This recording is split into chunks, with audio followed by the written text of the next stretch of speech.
Hello, and welcome to another Sports Next Door podcast. My name is Owen. Today is Friday, March 19th, and I am joined, as I always am, by my neighbor Max. How's it going, my friend? Doing well. I'm hyped for this episode. We've got so much to talk about in terms of personal stuff, what's been going on this week. On one hand, it feels like this week the same as any other week. If I was going to be optimistic, I would say the weather's been getting better, and I've been like this close to snagging that Xbox Series X like 5 different times. I've had it in the cart, been like typing in credit card info, and had the order disappear. Like, sorry, this item is not in stock anymore. There's your mistake. You got to have your credit card info loaded on the Best Buy or on Walmart, right? Yeah, it's really casual. I'm just kind of chilling, doing whatever, and I'm like, I wonder, I should see what's going on there.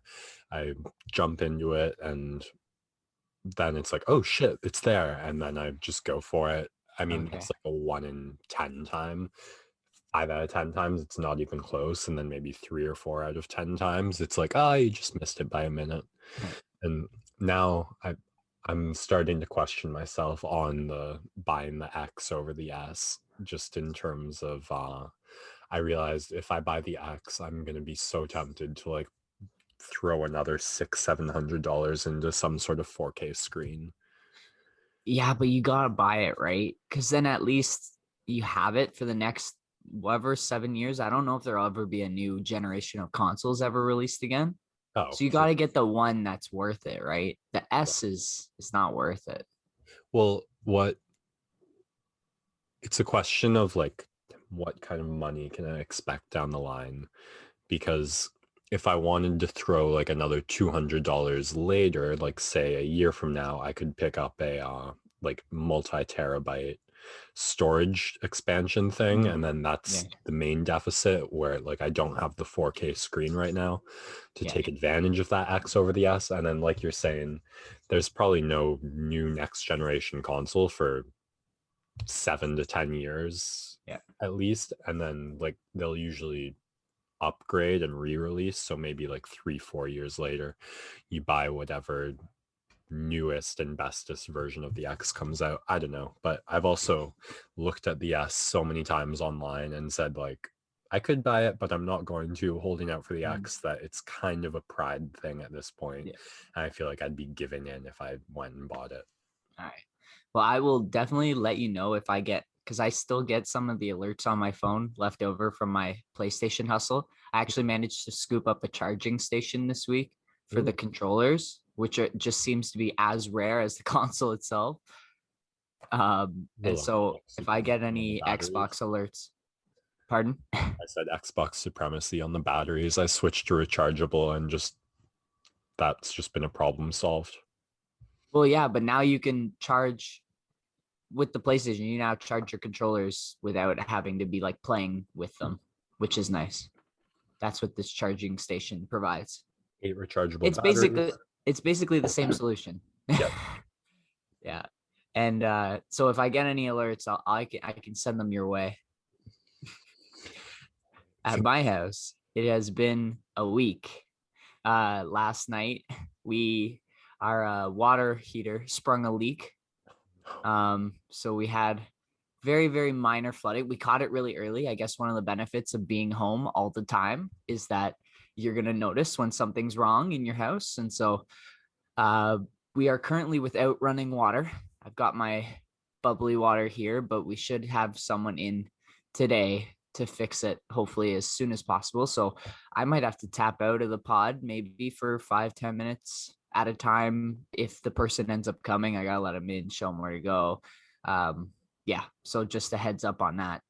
The house shoveler is also the door greeter. The house shoveler is also the garbage management worker, the sweeper. We don't need to get too much into that. We need a more all-encompassing title. Yeah.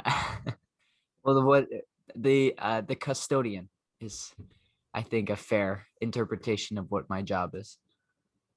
Yeah. All right, we shall get to sports as we have a ton to talk about today. We have our midseason hockey report and also finding out that the NHL All-Star game will be not played, but it will exist virtually with the voting still happening. We've got Combat Corner. We've got some basketball. Of course, March Madness. The first four were yesterday, and today the tournament begins. Very, very exciting. And of course, a couple of NBA storylines to get to. Then we've got our two types of football, and one quick note on kind of baseball at the end, but should be a loaded show today. And so, Max, without further ado, we shall kick off our NHL midseason report. And I'm guessing we want to start in the North Division. So, where do you want to kick us off? Man, I guess just the overall narrative. I remember early in the season, we were talking about this as a division, feeling like it had a lot of parity. And then a little past that, it really felt like the delineations between teams and tiers were clear. And what can change in 2 weeks? It feels like it's right back into being anyone's division, and you have no clue really how it's going to shake out in the second half of the season as we approach the finish line. It just a couple players turning it around. You've got the Calgary coaching shakeup. You've got Toronto really stumbling mid-stride, and it makes for a really tight, unpredictable division. Yeah, absolutely. And I think this week off has been huge for the Leafs to recollect themselves. Of course, losing what is it, 5 of the last 6, and they've got Calgary tonight, I Yeah. believe. So that will be an important game for them to. It feels kind of like a must win at this point now that Winnipeg and Edmonton are right there at the top of the division. Edmonton beating Winnipeg last night and pulling into a tie in terms of points with the Leafs. However, they have played 3 more games, whereas Winnipeg, with the same number of games, sits 2 points back of the Leafs. So very tight there at the top. And then Montreal, Vancouver, and Calgary all within 3 points of each other for that 4th spot in the division. So very, very tight in the North. And I guess what we'll get into is some of the players that have been swinging and some other storylines that have happened. We know that Jimmy Vesey was claimed by the Vancouver Canucks from the Toronto Maple Leafs. And that most likely means that we are going to get a pretty good look at Alex Galchenyuk in the upcoming couple of games we have here. And it seems like he'll be playing on the second line with Tavares and Nylander. And so there's a big opportunity for him to show something because this might be his last chance in the NHL. Yeah, you think back to the start of the season, and that's right where Sheldon Keefe had VC slotted originally next to Tavares and Nylander. And I said this when Galchenyuk got traded to the Leafs, like, this guy's a goal scorer, not a bottom 6 checking forward. If you think about what his identity has been throughout his career and what he's done when he's been at his best. And some players are able to reinvent themselves when they get to the top level and find themselves not up to scratch. I don't think there's been much indication that Galchenyuk has reinvented himself as one of those bottom 6 checking forwards. By the same token, there's not much indication that he has like rejuvenated himself as a goal scorer, but he'll get to play next to 2 of the best offensively minded players in the game. He'll have a chance. Simmons should be coming back from injury soon. I am curious where this slots Thornton in the lineup, because you don't really like the thought of a 4th line with Spezza and Thornton. I don't want to mess with the speed of that 3rd line. So I don't know if Thornton goes back to the top and Hyman goes back to the 3rd. That is what I would imagine would happen unless Thornton is absolutely no longer like effective on that line. That is kind of what the role was set out to be from the beginning of the season. Yeah, which, I mean, it's a fun laugh when you see like Spezza, Thornton, and Simmons hop on the ice all together, but I would not want that team in a foot race with anyone in the league, really. I guess you're going to have a lot of patting yourself on the back as we get into the American division.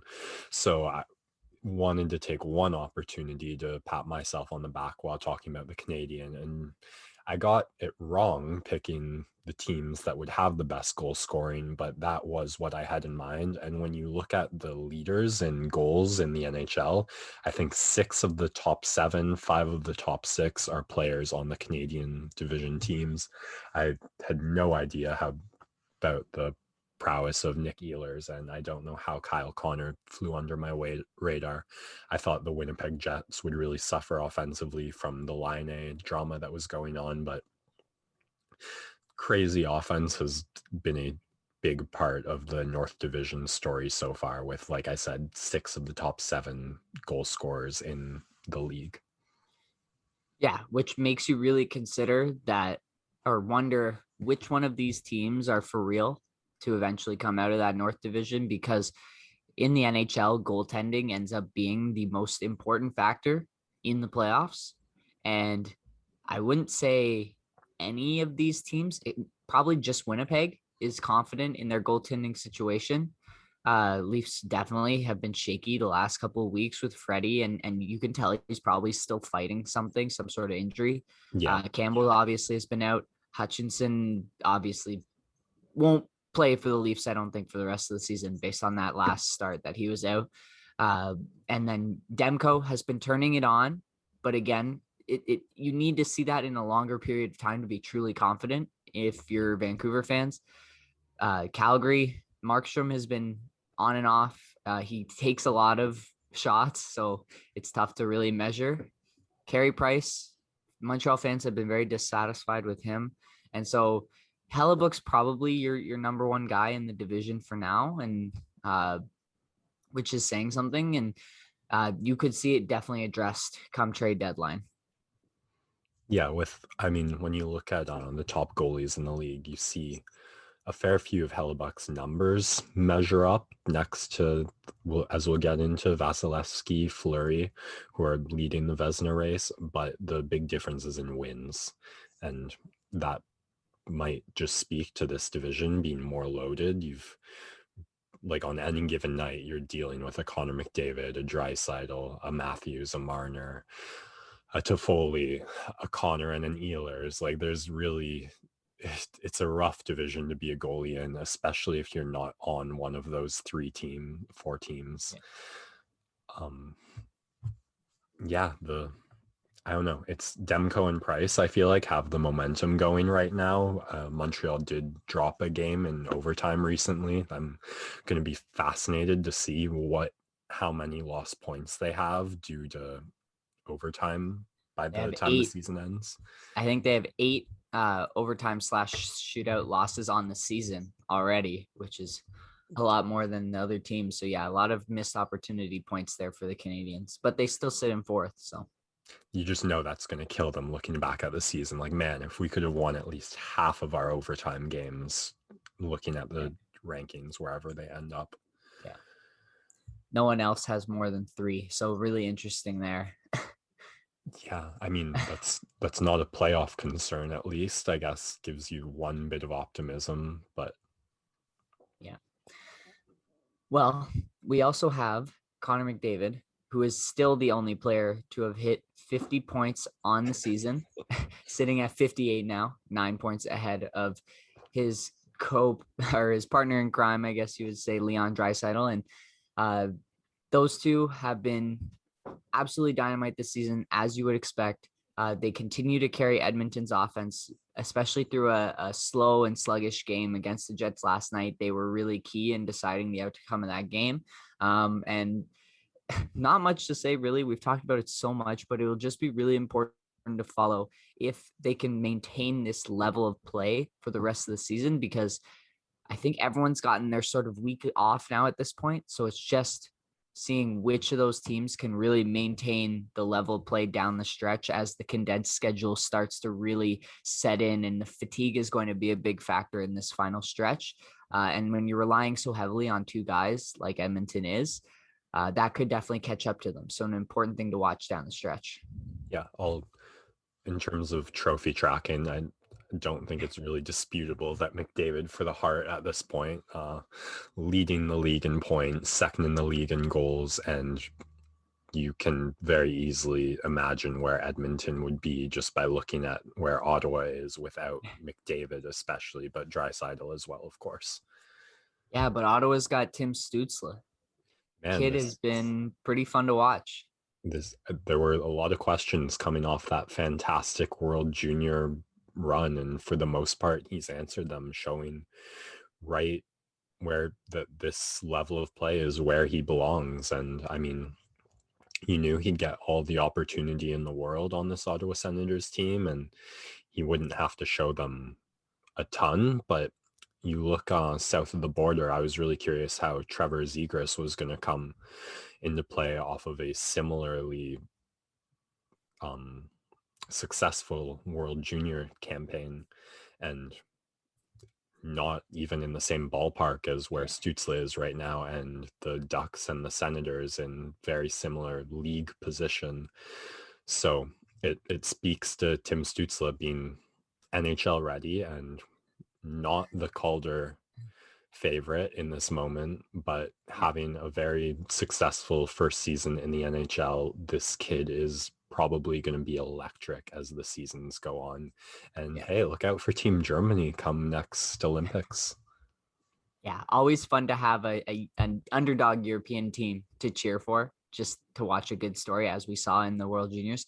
Zegras had a sick goal last night. I don't know if you caught that, but received kind of a cross ice feed through the defense's 2-on-2 rush, and he toe dragged the goalie, and just, yeah, it was beauty. So that's his first NHL goal of the season. I know he tried to score one earlier in the season on the Michigan, the lacrosse style, but that didn't work out. But yeah, now he's on the score sheet at least.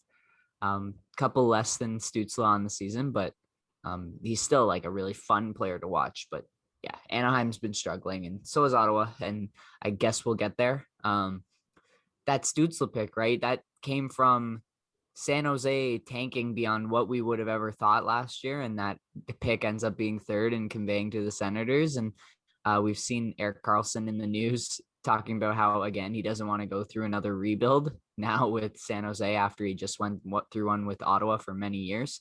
So could he be a possible trade candidate? I doubt it, because he's just making so much money and no team can afford to trade for that kind of money.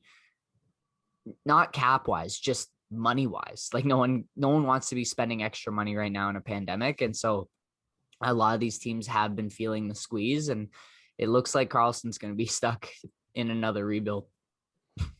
Yeah, it sounds like we are shifting divisions here to the West. So to build on that broader theme, though, I guess most of the trade bait you're seeing are all guys making under 5 million a cap hit who are going to be UFAs after this season. I feel terrible for Karlsson. I mean, the expectations and hopes and for him and that San Jose team was going to be a team with two of the best defensemen in the world, and I don't know what's gone wrong there. They've got to be looking at Pavelski's success and wondering, how did we let that guy walk? But yeah, disappointment in most of these teams in the West, -1, with the favorites for the most part doing as expected, although not all is not well in St. Louis. I don't know if you want to start with Minnesota, though. Absolutely. I just take this opportunity to give myself a nice pat on the back. I picked Minnesota as my kind of fourth team to squeak in with the top three that everyone really had as their expectation: Vegas, Colorado, and St. Louis. And Minnesota had good vibes after the circus that happened in the beginning of this season, and all the management issues there. They were going on a bit of a run, and I was building more off of like a continuity factor for this team, and they always just seem to hang around. And this Kirill Kaprizov guy has been absolutely lights out for this team. He's really, really fun to watch. and they've been rolling. I know they've won at least the last 5 games, and they've been on an absolute tear. And they sit right now 3 points back of Vegas or 4 points back of Vegas for first. Vegas has a game in hand. Vegas's win percentage is absurd, 41 points in 27 games, but I guess we'll get there. But yeah, Minnesota is firmly in a playoff spot, and they're a team that I don't think people necessarily associated the word fun with what they were going to be. And I don't know if I'd go all the way there, but they've definitely got some pieces that are fun to watch, and it complements their veterans well. Yeah, I think this of all the divisions is by far the one with the least parity. There was this awesome display you had looking at the win streaks and losing streaks last night. I think Minnesota lost last night, and I think Anaheim beat them. I'm not sure, but when I was looking at it last night, you had 3 teams on 4 or more game winning streaks and 3 teams on 4 or more game losing streaks. St. Louis and Arizona can remain on 5 game losing streaks. I don't know what's going on with St. Louis, but Vegas, Colorado, and at the time last night, Minnesota all had 4 or higher game winning streaks. The last 10 kind of also tells that story, with Vegas 8-2, Colorado 7-2-1, Minnesota struggling a little more at 6-3-1, and then no other team even has 5 wins in their last 10 in this division. So the one where you're really seeing the best teams just take the division and run with it, and not a lot of parity.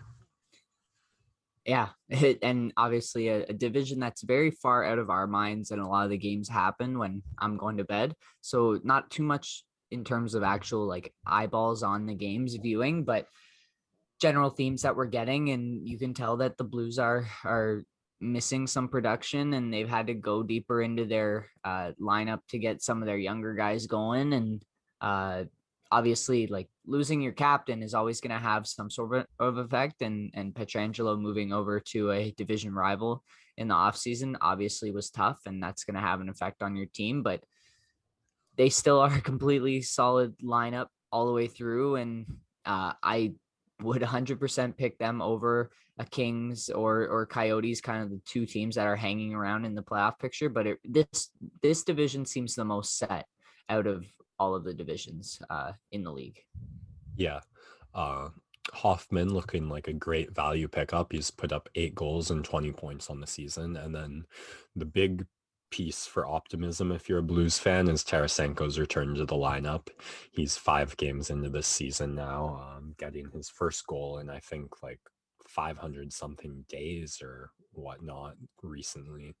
So you do think, I mean, lots of teams, not all the best teams, are going to go through these slumps and struggles. We're certainly experiencing that ourselves as Leafs fans, but I would still pick the Blues to manage to put it together over any team that's not Vegas or Colorado in this division.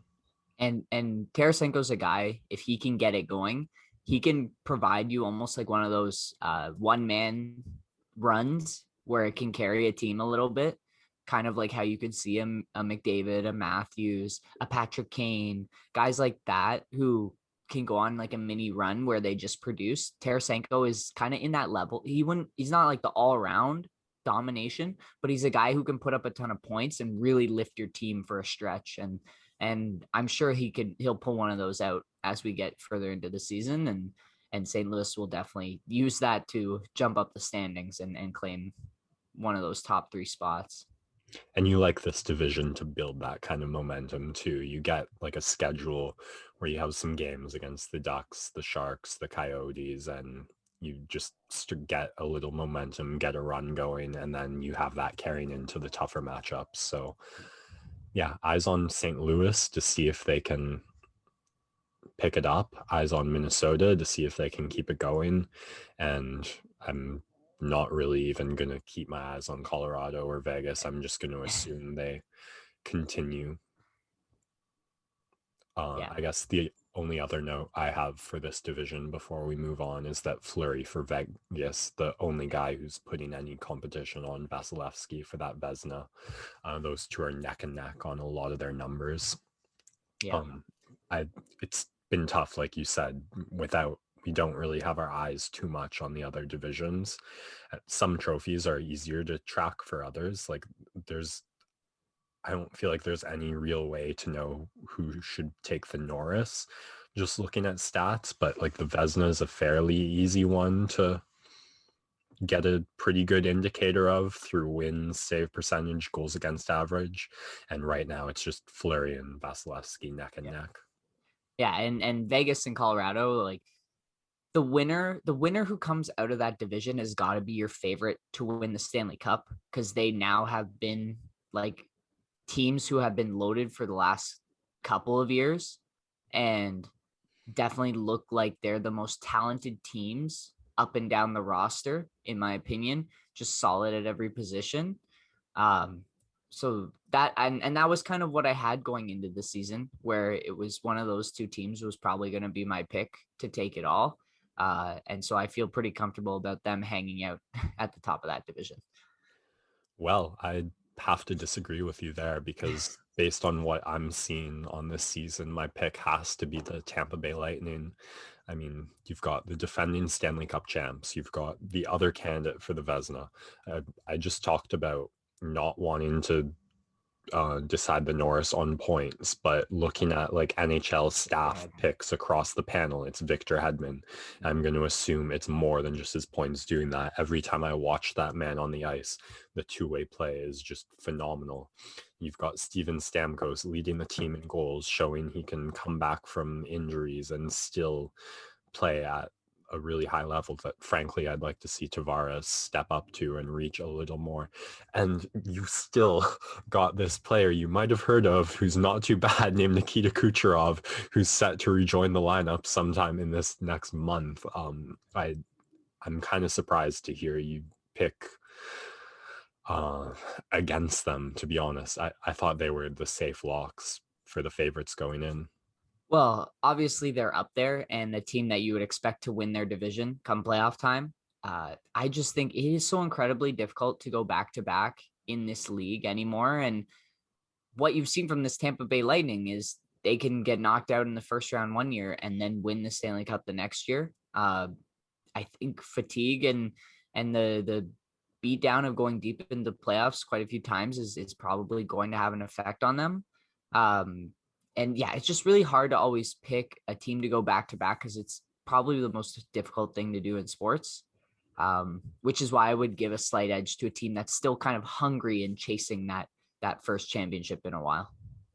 Huh, fair enough. I mean, it'll be fun once the whole regular season's played out to do our playoff brackets and have a little more data to get deep in there, especially just having no clue what these teams are going to look like matching up against each other come the later rounds. But right now, Tampa is giving me no reason to doubt them, and even anticipation that their best forward has yet to join the lineup. Yeah. Okay. We're talking Central Division, so I guess we'll move on to a couple of other teams in the division.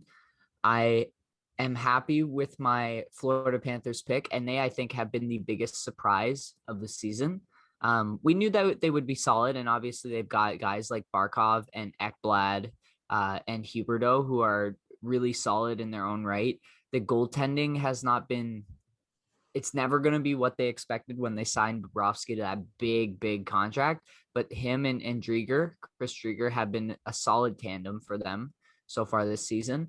And yeah, they've won 4 of their last 5, and a tough loss to Nashville last night. But they are sitting second in that Central Division, tied with Carolina with 42 points in 29 games. And it doesn't really look like there are any signs of them slowing down. They're in a really comfortable position, 9 points ahead of 5th place Columbus with 2 games in hand. So this is another division that feels wrapped up at the top 3, and we'll see who that 4th team is kind of between Columbus, Nashville, and Chicago.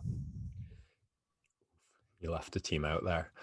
Yeah, the other thing that really jumped off the stats to me looking at this Florida Panthers team is how spread out the goal scoring is. There's no I think on every other team, the highest number of players with double digits in goals is 4. The Florida Panthers have 6 players with 10 or more goals on their roster, which just I'm kind of shocked to see Aaron Ekblad in there with 10 goals, 10 assists. I don't know how he's been getting most of those, but a team that's really spread out the goal scoring better than any other team in the league, even like the crazy top heavy Leafs, Jets, and Oilers. Well, you know what I mean with the Oilers. And yeah, I did leave out another team, of course, the Dallas Stars. We'll get there in a second. I do want to talk about the other surprise, which is the Chicago Blackhawks. A lot of people had them ranked very low coming into the season, and Patrick Kane has been a MVP candidate, playing out of his mind. And this Chicago team had a very strong stretch. They've fallen a bit in recent weeks and have lost 4 of their last 5, but they went on that absolute heater of a stretch in the early months, which gave them some comfort in the playoff race. They're going to have to hold off some teams. But yeah, I wanted to shout them out because it's been a fun story, and their rookie goalie, Kevin Lankinen, has been fantastic and is one of the top 3 contenders for that Calder trophy. Yeah, I think Alex DeBrincat was yes, he was the only player who's up there with the Canadian division scorers in the race for league leading goals.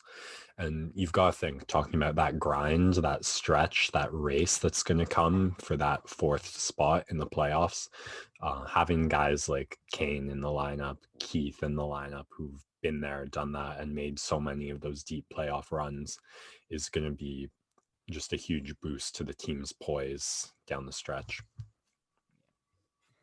And I remember way back when McDavid was playing in Erie, and everyone was so excited for this kid to come out because everyone knew he was going to be the number 1 pick for like 3, 4, 5 years. And little did you know that Alex DeBrincat was putting up just as many points. Obviously, they were on the same line, but DeBrincat's been producing ever since junior. And him and McDavid put up 140 points each in a season. Just absurd numbers. But he's a kid who knows how to play with top talent. He is, I guess, a top talent at this point in that he's proven it. And he knows how to produce at the very least. And that is always going to be valuable for teams. And Chicago's really been taking advantage of that. And it's helped them be where they are in the division. Yeah, and then the sob story for me of this division is I thought Dallas Stars were going to struggle. I did not think they were going to be out of the playoffs to the extent that they are. This is a team that every season seems to go hot and cold, and the heat usually redeems and like catches up with the cold, and they manage to slot their way into the playoffs despite whatever bad stretch they've had. But in this shortened season and with the roster struggles that they've had and not as good goaltending as you might have expected after their fantastic playoff run, this is a team that you can't really have any confidence is even going to make the playoffs right now, unfortunately. Yeah, Sad. they've had their COVID struggles, obviously, is like the main story. 17 players missing some time due to COVID contact tracing or actually getting the virus. Obviously, Tyler Seguin's still on the injury reserve. Ben Bishop, Rupe Hintz, like kind of key contributors. Radulov, And Klingberg. yeah, and this season just feels like the season from hell for Dallas after making it all the way to the Stanley Cup final. Nothing's gone right so far. It's really hard to say this is a down season or a failed season because of so many things that have been out of their control from the very beginning. They do have 5 games in hand on Chicago, and they are, what is it, 8 Eight. points behind them here. So it's possible. And if they do piece things together and finally build up. It's so tough to really gain that continuity and that system to have in place without a full training camp, especially with all the guys that they've missed. So obviously they have the 5 games in hand, but they are below 500 right now. So it will be interesting to see if they can patch it together. I am pessimistic in that regard, but something to follow, right? Because they were a team that made it to the finals last year. And so that they have that sort of potential in them. Yeah, Hudobin not playing it at the level that he was able to kick into gear during the playoffs. So we're seeing it right now in the Canadian division with Demko and Price. Sometimes goalies just kick into a higher gear. Maybe Demko a bit more of an apt comparison. Joe Pavelski, probably the one nice surprise for them. I don't know what the outlook or the prognosis on if Sagan will return for the lineup or this season's just a wash. But it's tough to see these Sagan, Ben kind of in their prime right now. So this feels like the time they have to make a move. So I'm pretty disappointed as a Dallas fan with how this season has gone. Well, luckily your Leafs, even though they've been having a tough stretch, are still atop of a division. So you have that to lean on, and which I think is more important. If I would always trade one for the other. We move on to the East Division, led by the smoking hot Washington Capitals and New York Islanders, both tied atop the division. Washington has 2 games in hand, and they've won 5 in a row. 6 in a row. Pardon me. I only am seeing their last 5. They are Ovi passing Phil Esposito for 6th all-time in goals scored. Fantastic moment, and hopefully he can keep it up. It'd be cool to watch him break Gretzky's record. Who knows if he'll get there, and if he doesn't, you kind of strike it up to maybe a couple lost games and with the lockdowns or lockouts, and of course this COVID that we've experienced the last year. But Washington on fire. The New York Islanders, I emotionally hedged against them in the beginning of this season. I picked them to make the playoffs, but hoping that they didn't. And of course, right, this team, Barry Trotz has consistently shown that he is a coach that can get teams to the playoffs and get them to play above their pay grade. They have an incredible system that they play 2-way. Barzal is just a monster, and they have produced, and they had this really hot run a week ago, 2 weeks ago, that launched them up the standings. They sit second, and with a comfortable margin right now over Pittsburgh and Boston, and they look to be one of those teams that's going to be in the playoffs and leaving kind of the next 3 to fight it out, which would be Pittsburgh, Boston, and Philadelphia. Yeah, the blot of pessimism would be they just lost their captain, Anders Lee, to injury, who is also tied for leading goal scorer on the team. So not off to a great start since that injury, but we'll see how they pick it up. All the things you're complimenting, the coaching, the dedication, the 2-way play, are ways you get around losing one of your better players. So they certainly have everything they need in their toolbox to remain strong. The big surprise was I think we both picked Philadelphia pretty high, and they're just not having the kind of season I think anyone really thought. They're just playing below a level that people thought they'd be at.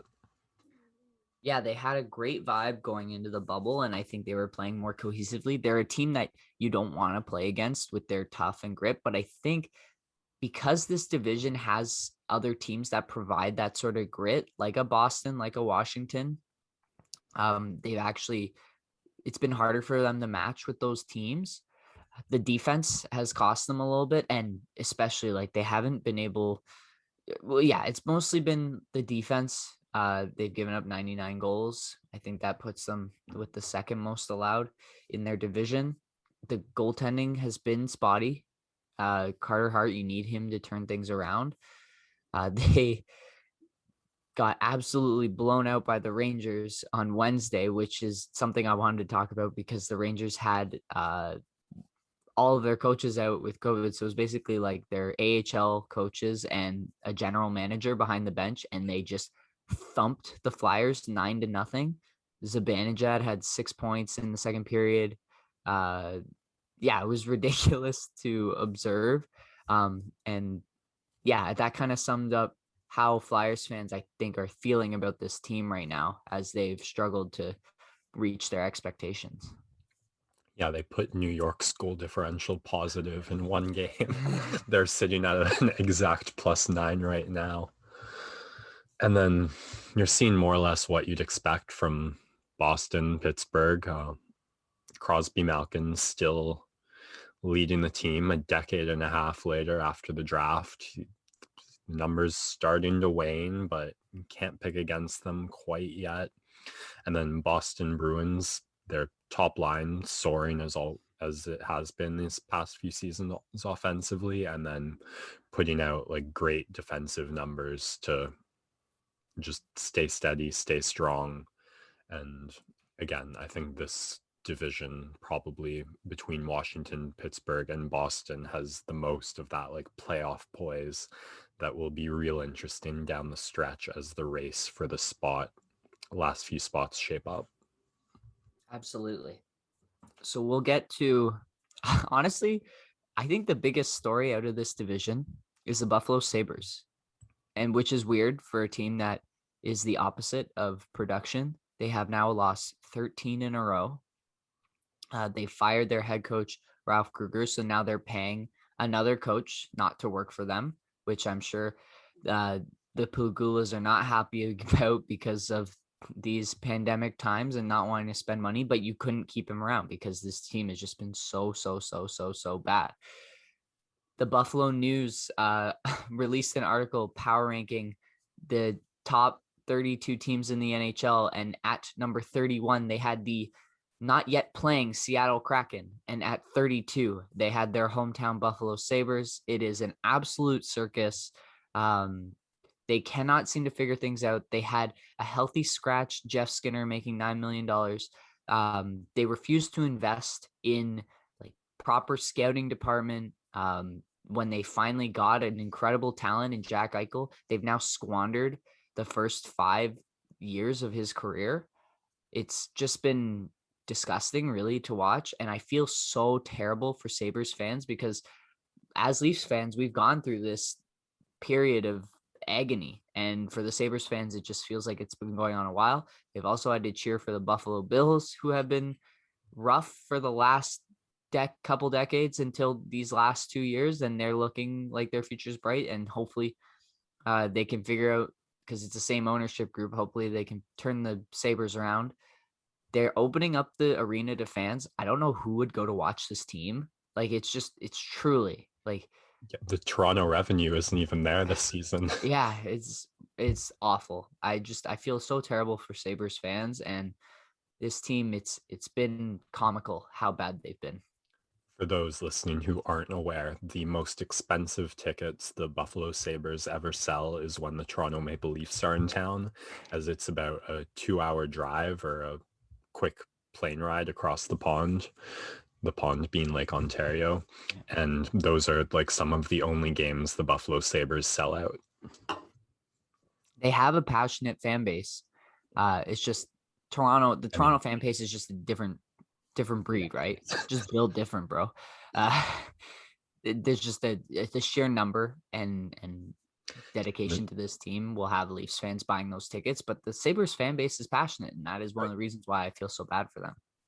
Just the sheer lack of supply here in Toronto just sends Leafs fans like to Ottawa, to Buffalo, just anything to watch a live game. But yeah, I mean, it's not for a lack of talent. It's really hard to explain what's going on in Buffalo other than just poor management and an inability to put it together. I mean, any team would probably be happy to take guys like Sam Reinhart, Taylor Hall, let alone Jack Eichel. And you've got to fire your coach at some point, or it just says you're accepting this, even if you don't have a better alternative to go to.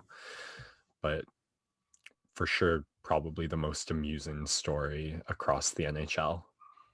Yeah. And yeah, I don't know. We'll follow it. We'll continue to follow it. We'll see what they do with the coaching situation.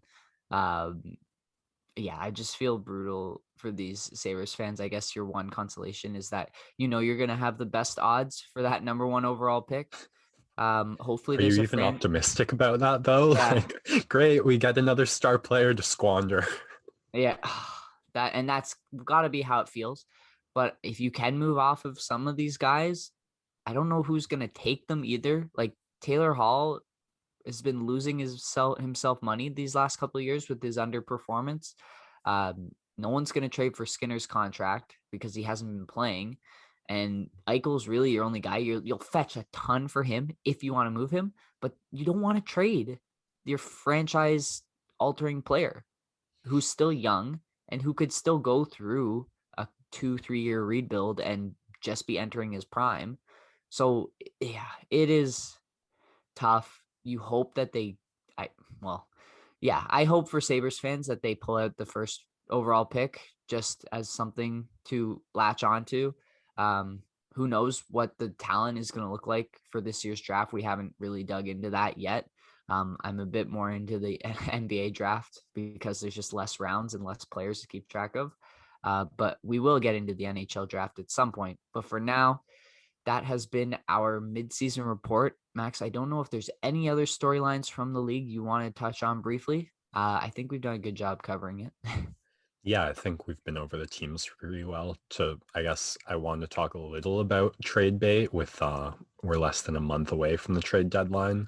It's You're curious what that's going to look like because there is less incentive than normal for management to make moves for a deep playoff run, as they're just not going to get the same kind of playoff revenue they would in other years. Although with stuff opening up in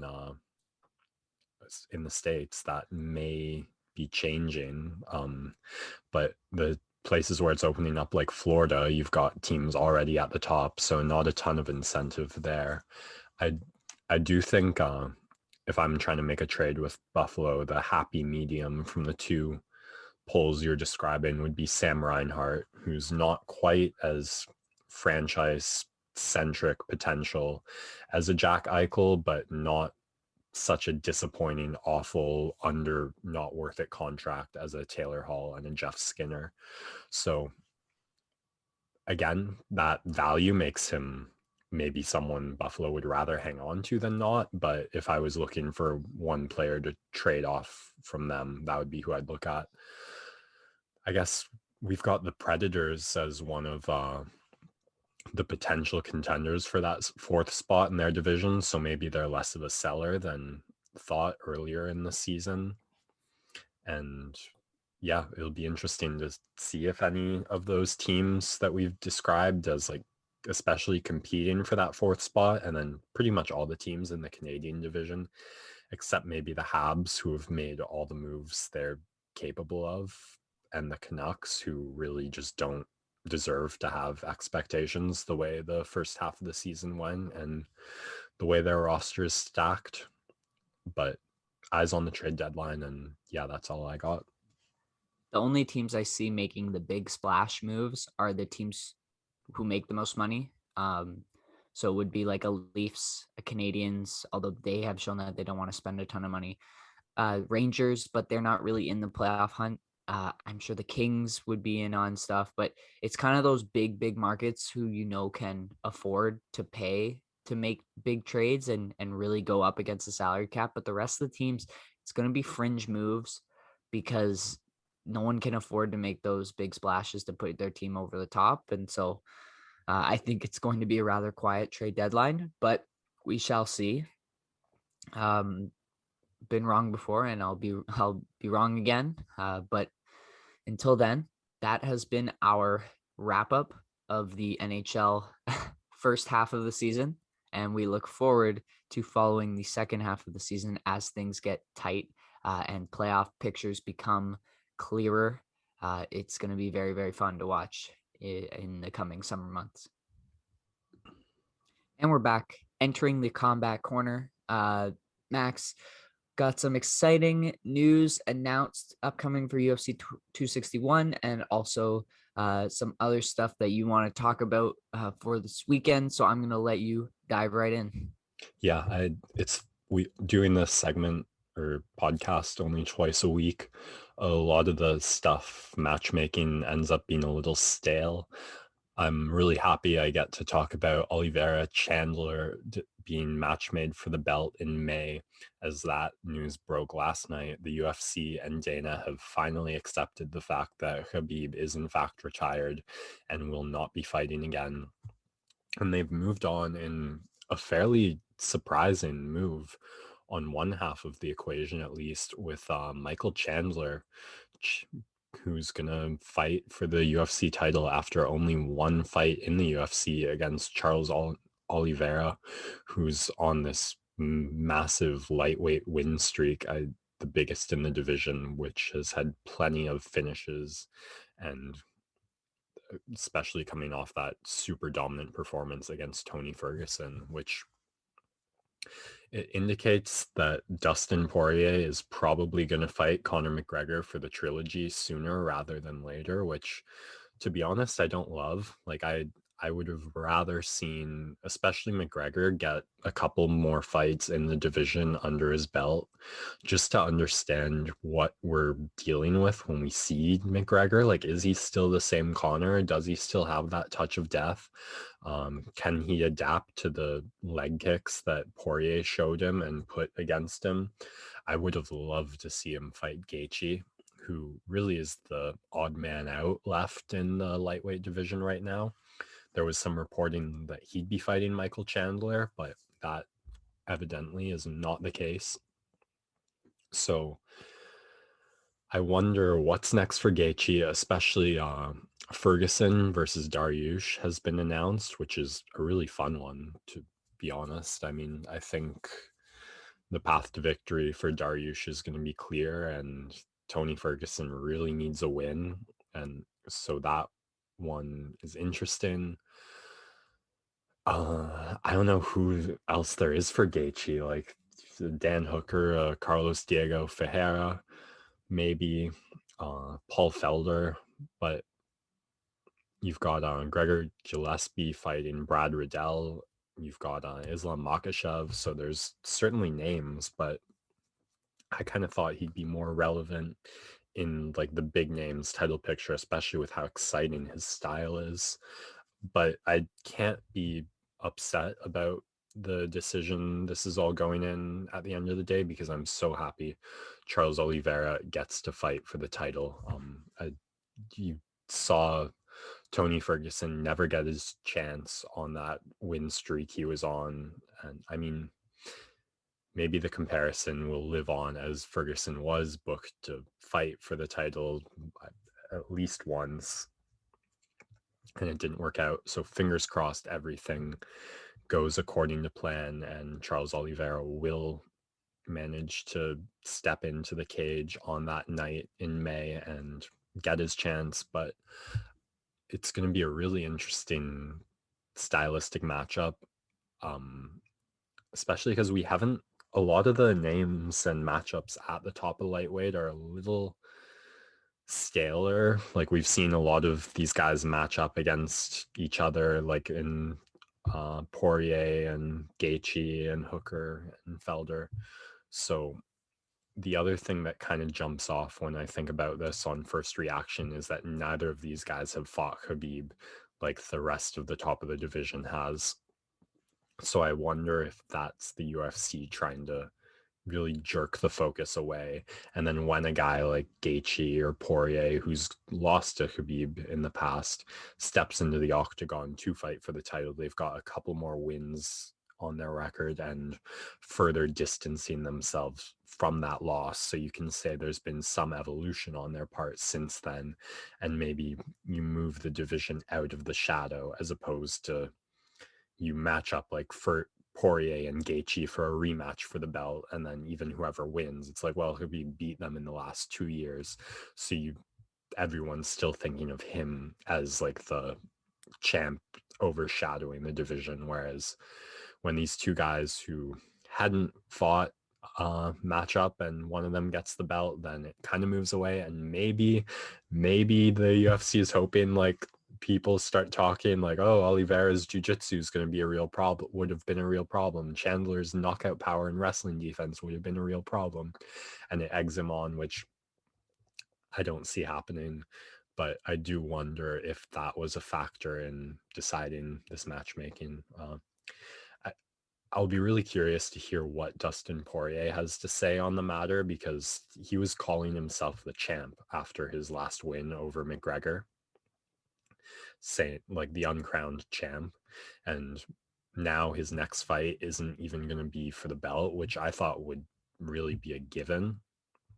And it's strange because if beating McGregor the first time didn't get you a title shot, why should beating him the second time get him a title shot? And then if Conor wins, that obviously puts him at an even stranger crossroads where like Conor's going to have a stronger argument for a title, which I still wouldn't really want to see. I'd want to see more wins for Conor. So McGregor Poirier 3 trilogy, a great fight for pay-per-view, interesting in its own right for sure, but not really the matchmaking I'd love to see there. But if Poirier is just like, hey man, I want my red panty night, I want to get paid, I think this is an easy night at the office for me, and then I can go strap chasing, then that's fine by me. I'm just happy to see this division moving forward, because 2 weeks ago, I was saying none of these top guys are matched up. Now you've got 6 names in the top 10 all matched up against each other. I hope to see Gaethje get his name in there soon, because I mean the hype on this guy was so real 10 months ago, 8 months ago, after what he did to Tony Ferguson and just the style he showed. So the division is moving forward, and that's what we wanted to see. I can't wait to start thinking about this matchup stylistically and feeling the excitement to see these guys really start to match up against each other and see who can prolong some dominance at the top of the division is where it gets real interesting. And this is a step in that direction. So I'm so happy about this news. Then the other big UFC title fight news is that Kamaru Usman will fight Jorge Masvidal in April at UFC 261 in a rematch, which is interesting. It's what Usman asked for after he beat Gilbert Burns, and it's a quick turnaround, which you love. This puts Usman on pace to potentially defend his belt 3 times in a calendar year, which would kind of be a lock, especially at welterweight for me, for fighter of the year. And it's this strange situation where you have the champ defend his title, and then the lose against someone, and then the loser of that match gets a rematch without having fought since, while the champ has. So I think it's pretty clear that the main incentive behind this is money. That card that Masvidal was last on 1 week's notice did 1.3 million pay-per-view buys. Usman, as defending champ, will get a nice share of those pay-per-view points. So there's no messing about and saying why this matchup was made, but that doesn't mean it's not interesting. Like I said, last time the fight was made on 6 days notice, and Jorge Masvidal's main concern was just making weight for that fight and being there and able to step into the octagon on the right time. He wasn't doing takedown defense in camp. He wasn't game planning for Usman. In my opinion, he belongs to the best gym in the world. So it is going to be interesting.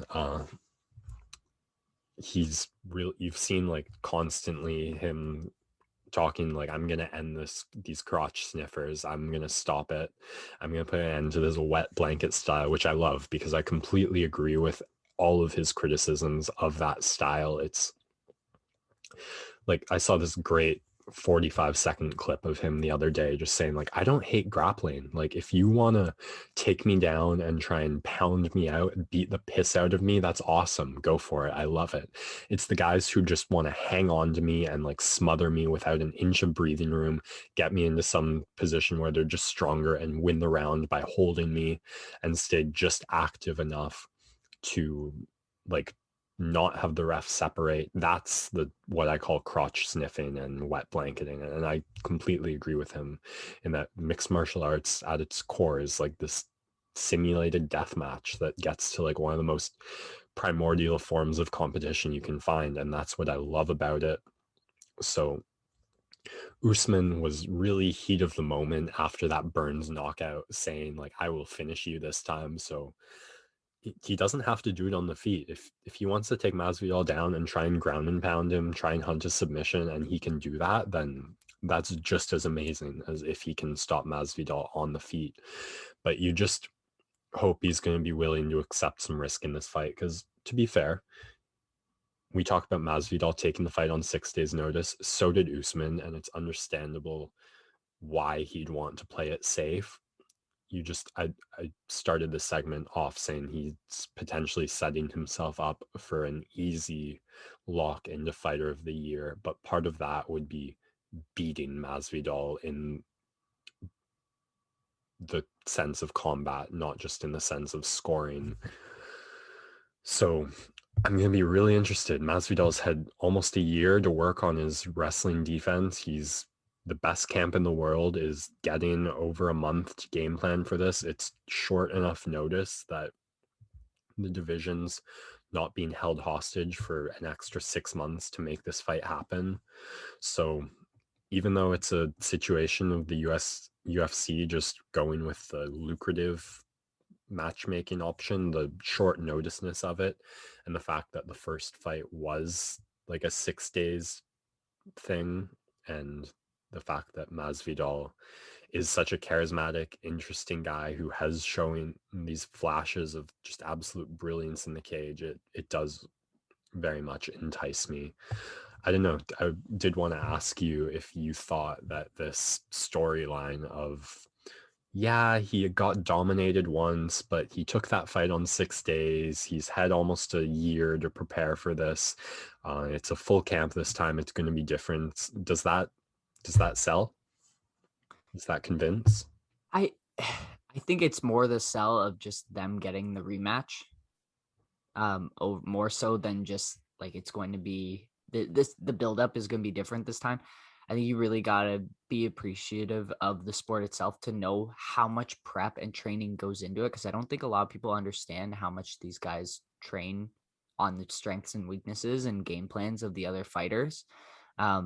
So when you look at it from a casual fan perspective like me, I guess you take into the account that like taking it on a week's notice is going to be a little bit of a disadvantage, but I don't think people truly appreciate how much of a difference game planning and having that extra time can really play into a fight like this. And I think the big question coming off is Masvidal trains at the same camp as Poirier, and those calf kicks, those leg kicks were a huge story in the Poirier McGregor. So that's going to be a real. Masvidal is so violent and ferocious. Like one leg kick really could totally swing this fight in his favor. Like I said, Matt Brown, American top team in Florida, for my money, is the best camp in the world. Close second would be Trevor Whitman's camp out in Colorado, where Usman is currently trading. So not only do you have a juggernaut in fighters matchup, but like 2 juggernaut camps going at it. And yeah, the tactics and the decision making is going to be really interesting. You just hope Usman keeps his word and wants to make this one a little more interesting than I'm going to hold you against the cage and stomp on you and pummel you enough to win the rounds. Because even on that short notice, Masvidal did show great takedown defense. He got held against the cage, but he stopped most of the takedowns, and when he was taken down, he was able to get up. So interesting to hear that does have some persuasion in terms of full camp. Then real quick, in terms of matchmaking, you've got a lot of other interesting ones this week in Cody Garbrandt, Rob Font looking for a main event, and also in the bantamweight division, Corey Sandhagen, TJ Dillashaw. The latter should have immediate title challenger implications at this point. Garbrandt versus Font is also an awesome matchup, though, that I can't wait for. I really hope to see Garbrandt stay at bantamweight. I think let the flyweights just do their thing. Yeah, and then the other thing was Wonder Boy and Gilbert Burns both teasing fights, so I'm wondering if they're going to be matched up against each other. Leon Edwards being the other name in the mix that you hope to see, maybe Bilal Muhammad as well. But it's been an awesome week for UFC matchmaking, and I'm just so much more optimistic and excited for the next couple months as of today than I was a week ago, with all these awesome fights announced, and fingers crossed they happen. But we do have a fight tomorrow night on Saturday. Obviously this segment has already run on a fair bit, so I'm only going to do the main event, but it's absolutely a main event worth talking about. Kevin Trailblazer Holland versus Derek, I don't know his nickname, Brunson. This is a fun one. Kevin Holland is just a fun fighter who had one of the best 2020s of any fighter in the UFC, any combat athlete in general, with 5 wins. And you love that he's taking this fight in March, because I believe that 5-win streak for him last year started in June or maybe May. So getting off to start even earlier than last year and looking to continue that momentum. And he did it with such an exciting style. I think it really starts with his reach. He's got an 81-inch reach, and it just lets him fight so long and stay so comfortable at long distance, where he can just he probes with the jab. He stands in like kind of a karate taekwondo stance where he like leans pretty heavy on those legs, keeps his hands nice and low so he can like get in there quick, and uses a lot of probing kicks to the body, like side and front kick style, more than like a traditional roundhouse style. And that straight is deadly from long range. You saw that most in the knockout of Buckley, but he tagged him multiple times in that fight with that shot, and he landed it against others. What I love about him is he seems to have an answer for every range. So at long range, he has his reach advantage, just letting him be comfortable to probe with those kicks and land that heavy straight, which he always keeps loaded. Like you see, he does a lot. He keeps his hands pretty low.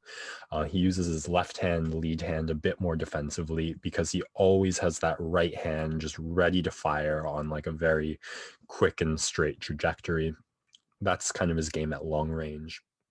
At mid range, he combines pretty good head movement, like really slick with his like ooh type moves, and really accurate deadly hooks. That's what I see again and again when fighters try and break his long range game and charge in. He's really good at sliding out of the way and then landing those hooks, most notably in his stoppage of Anthony Hernandez, which was a knee to the body that like got the drop, but right before he did that, he landed that hook beautifully, and you see him do that in most of his matchups this year at least.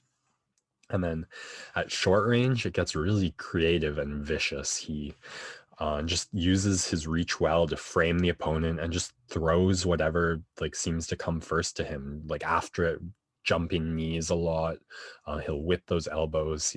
It's so fascinating. He uses his reach to generate such momentum. We saw that most, of course, against Jacare Souza with that crazy finish off the bottom, but he really just like flails his arm out there. Even on the feet, you see him throw these like kind of loopy hammer fists sometimes, especially when it gets wild at close range. That reach really helps out with his defense. He just never is at a disadvantage at long range and able to frame off at mid range. That head movement is super slick when he wants it to be. The only knock on him is sometimes he just looks a little careless. Like sometimes he just drops his hands and the head movement isn't quite there. Like he's just thinking about how to trash talk, not how to fight. The moment that really jumped out at me was that Darren Stewart fight. I thought he won the first 2 rounds pretty comfortably, and then he looked a little tired to me in the 3rd round. Like that creativity and that violence, that like randomness of just throwing whatever comes to mind and exploding does take its toll. And I noticed he threw a lot less, especially in the second half of that 3rd round. And he just kind of gave up on the takedown defense and got like pinned pretty well in half guard, and Stewart ended the round with some ground and pound. So the cardio and the focus are going to be 2 big questions for me for Holland. And then on the other side of the ring, you've got Derek Brunson, who has been just a streak stopper as of late. He started that run by stopping Elias Theodoro, who was on a 3-fight winning streak in the UFC. Next, he took out Ian Heinisch, who was on a 5-fight winning streak, 2 of those wins coming in the UFC. And then he took out Edmund Shabazian, who was on a 10-fight winning streak, undefeated, with 4 wins in the UFC. So taking on a hot guy who's surging is exactly what Derek Brunson has been doing as of late. And he's been doing kind of exactly what you'd expect from a guy who's been in the UFC as long as he has, he's been putting together the striking and the grappling so beautifully. And he's just such a powerful athlete. That's kind of the first thing that comes to mind when you see Derek Brunson. And he has his NCAA college wrestling background, which was a huge asset going in. And then when you're matched up so many times in your career against guys like Anderson Silva, Lyoto Machida, Israel Adesanya, you've just, the striking builds and gets to a high enough level where it's also a huge asset for him. I really like the way he fought Ian Heinisch the most, I think. I mean, Edmund Shabazian, he had the finish, so that as well. But he stays very steady. He's constantly probing, testing, and threatening you, but it's very dangerous. There's always some teeth behind those like 1-2 combos that he throws out. His biggest weapon on the feet, I talked about the athleticism. It's that like charging, sprinting style where he just lets power shots go. And it's super double-edged because his chin, even in the most recent fights against Heinisch and Shabazian, his chin does still stick out as he runs forward to like barrel with those shots. And you saw Robert Whitaker like place that head kick beautifully as like Brunson just ran into it. So he hasn't fixed that tendency, but he's tempered it. He's he contains it very well in bursts. He hides it and he waits for his moment to explode, which it is a huge weapon for him. It's worked out great against guys like Machida. So having it not go away don't turn away from what took you to the dance party. I really loved his defense in the Heinisch fight as well. He had this looping footwork and head movement style, and you see with like that's what works best for wrestlers, like a Dan Henderson with the overhand, Khabib with what Dan Hardy likes to call the eagle punch. When they keep their movements loopy and ducking, then you don't know if a takedown or a punch is coming, and that's the advantage of being a bit less efficient than like the technical striker. And Brunson did it so well, especially in the Heinisch fight. He'd step out of the way, loop, and then he could go to the body lock, go to the single leg, go to an overhand, go to a hook off the counter, and you really had no idea which he was going to do, and it kept his opponent guessing. And in the Shabazian fight, you saw that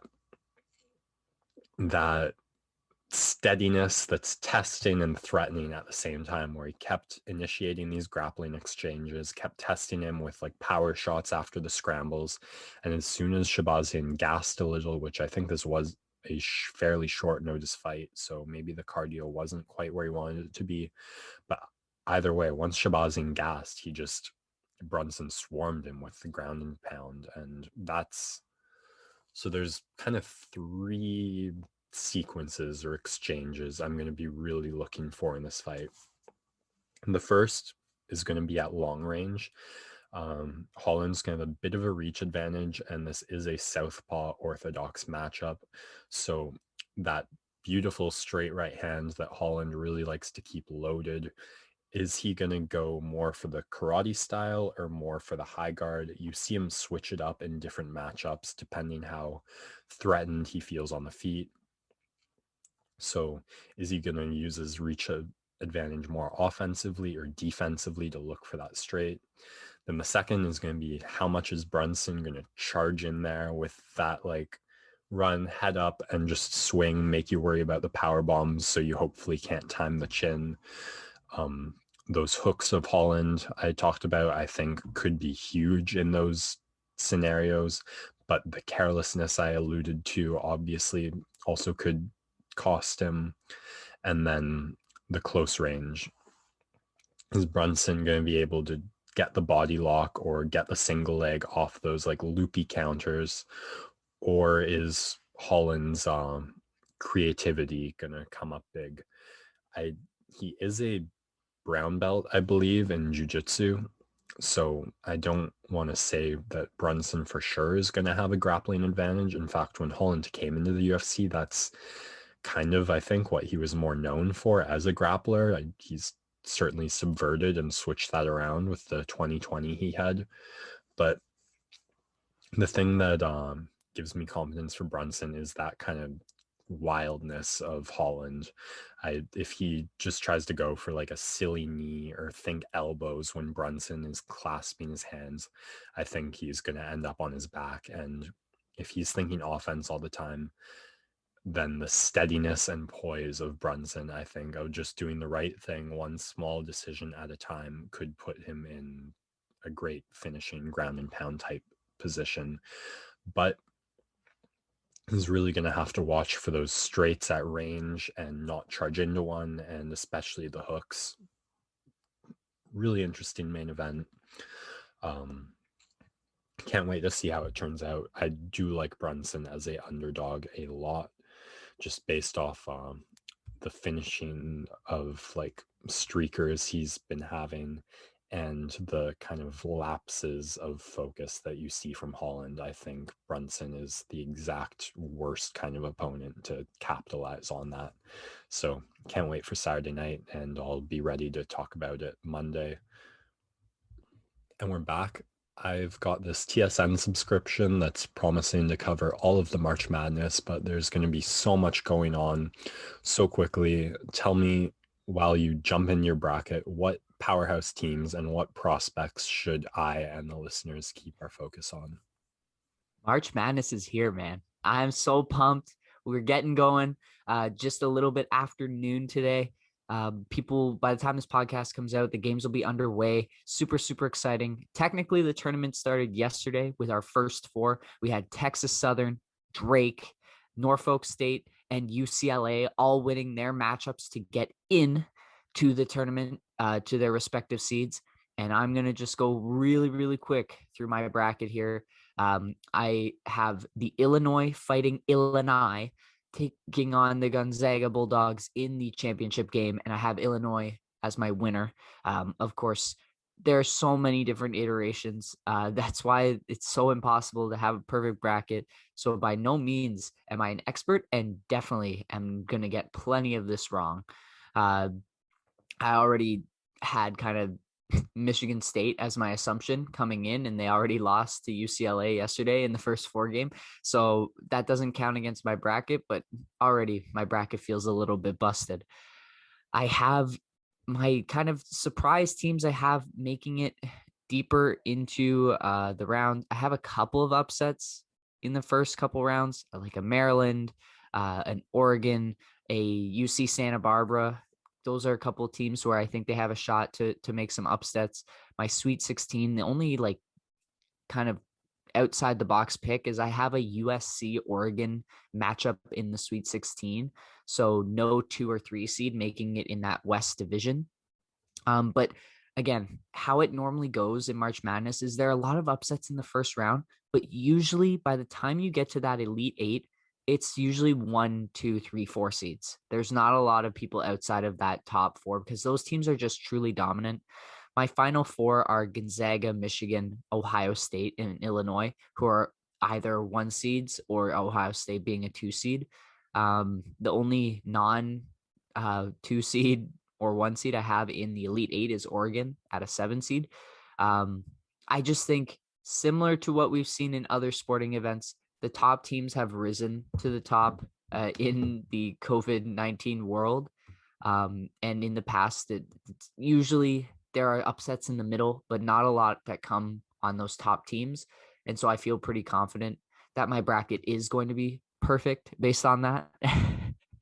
No, I can't even say that without a straight face, but it'd just be so much fun to enjoy it. I'm really looking forward to March Madness. The women's bracket, I have UConn winning because I already talked a little bit about her. Paige Beckers is a baller and kind of the only women's basketball player that I know in the NCAA tournament. So I'm going to go with her team. I think there's a Canadian kid also on that UConn team, Aaliyah Edwards, I believe her name is. And she plays on the Canadian national team. So I guess shout out to her as well. But that was actually what I wanted to talk about next really quickly. Have you seen this video, Max, of the women's gym that they have access to? No. Okay, so it's been trending all morning. It literally makes me sick to my stomach. There's a photo or a video now circulating of the men's gymnasium that they have access to for like training purposes. They're like a couple workout machines, exercise balls, all that sort of stuff. And an Oregon women's player released a video today filming their court, and then they have access to 1 set of free weights. That is what's in the women's gym. 1 like tower of free weights of like whatever, 3 pound to 20 pounds, 1. And the men's gym is this full like hanger of exercise equipment and whatever. And they got 1 rack of weights. And the initial statement that the NCAA made was that there wasn't enough space. So she took another video showing the 1 stack of weights, turns around, and there's a huge hanger just full of empty space right behind her. I don't know what to say. It's ridiculous. It's one thing to make and I think it's a dumb argument of like the men's tournament makes more. It brings in more revenue. Sure it does. I think March Madness made $9 billion 2 years ago when it last ran, like ridiculous money. But in college sports, your athletes should have access to the same resources. It's not professional. So it's not based on like, obviously a Manchester United is going to have greater facilities than, I don't know, Burnley. But this is college sports where all their mission statement literally is to provide equal access to sporting opportunities. And the fact that it's someone's job to figure this out. You could even take most of these kids probably aren't even going to use the gym because they're playing almost every day. And so no one's trying to get swole during a March Madness tournament. You're just trying to maintain that kind of muscle mass and making sure you're not just sitting doing nothing in between your games, but you're playing almost every day. So you could literally take half of the stuff in the men's gym and put in the women's. I don't understand. You have to take a look at that video. Let me know what you think after the pod. But I was really, really shocked. And obviously it's nothing surprising. The NCAA has consistently proved that they don't care about their athletes. They only care about the money that's going to be made off of them. Yeah, had to go on a little rant there. Fair enough. I guess I'll say from experience with my sister attending the USC Women's Club, I can say essentially what goes on is it's this balancing act, right? Where every school has its big earning teams, which are almost all men's teams. And then Title IX, I believe the legislation is called, forces colleges to provide just as much revenue.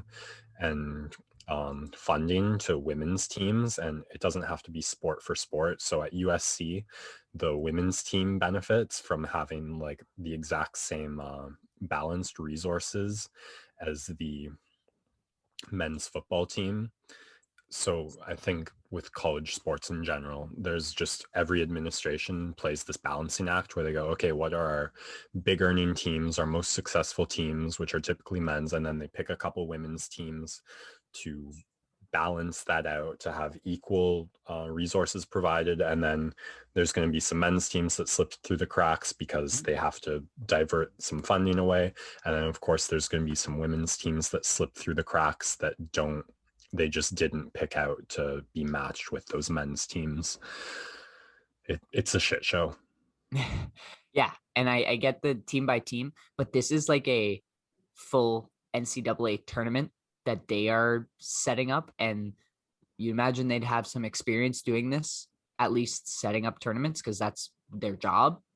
But yeah, it was ridiculous to see, and you're gonna see them make some sort of statement and make some changes. But the fact that this came out just shows, it just highlights what they really care about. And I thought that was interesting. So that aside, congratulations to Illinois and UConn on winning the national championship this year. I know I locked that in. I'm feeling good about it. And we will move off of March Madness now and quickly talk about some NBA storylines. I want to start with the biggest trade of the week. PJ Tucker, Rodion Krukes, and a second round pick heading from Houston to the Milwaukee Bucks for the DJ Bros, Augustine and Wilson, a 2023 unprotected first round pick and a 2021 second round pick that converts to a first round pick if it does not finish between 1 and 9. So it feels like that's going to be another 2021. That's going to be another first round pick because there's no way the Bucks are finishing in the bottom 9. So a big trade. And the Bucks get PJ Tucker, who is an absolute dog on the defensive end. He plays tough, physical defense. He's had to play center in Houston for quite a few years. Obviously, he won't have to do that if Giannis in the lineup or if Brook Lopez is in the lineup. He provides them another look on defense because I think they have the second best rated offense in the league. And so he just gives them a little bit more balance on the defensive end. He's incredibly versatile, can guard a number of positions. He can knock down an open corner three. I think it's a great pickup for them, especially for culture, their team, just needing something a little bit more edge after they've been knocked out by Miami and of course by Toronto a couple of years ago, just by teams that seem to have more mental toughness. And that's definitely something that PJ Tucker brings. So I really like the move for both sides. Houston picks up most likely 2 more first round picks. They're going to be late, but you never know about that 2023 one. So if they can get that unprotected, I'm sure they were very happy about that. Add to the collection as they attempt to now rebuild after losing James Harden. Max, I was just wondering what you were thinking about this trade. I was thinking about how they match up with the Nets now defensively. You're going to have a big 3 to guard the big 3. You're going to have Holiday to worry about Kyrie. You can put Tucker on Harden. That might be real interesting after the Houston. And you're going to have Giannis on Durant maybe. So I like it in terms of that. I feel like now, especially with the versatility you mentioned Tucker brings, they really have to feel comfortable being able to cover at least 2 star players, 1 through 5, coming from any given lineup. And if you've got the second best rated offense in the league, another guy to put away those corner threes never hurts. So it's kind of funny because it seems like they gave up so much on paper for not that much on paper. And then if it all works out, this is an amazing trade for them. But it is worth mentioning Tucker on a bit of, or not having his best year, I thought. So it'll be interesting to see how much team culture plays into that. Like, is it just a matter of being on such a abysmal Rockets team, and then when you put a guy like that on a successful Bucks team, does it just rejuvenate, turn around? Yeah, I think he's probably got 1 or 2 more solid seasons left in him. I think it's definitely a product of just being on a Houston Rockets team that has just lost so many in a row.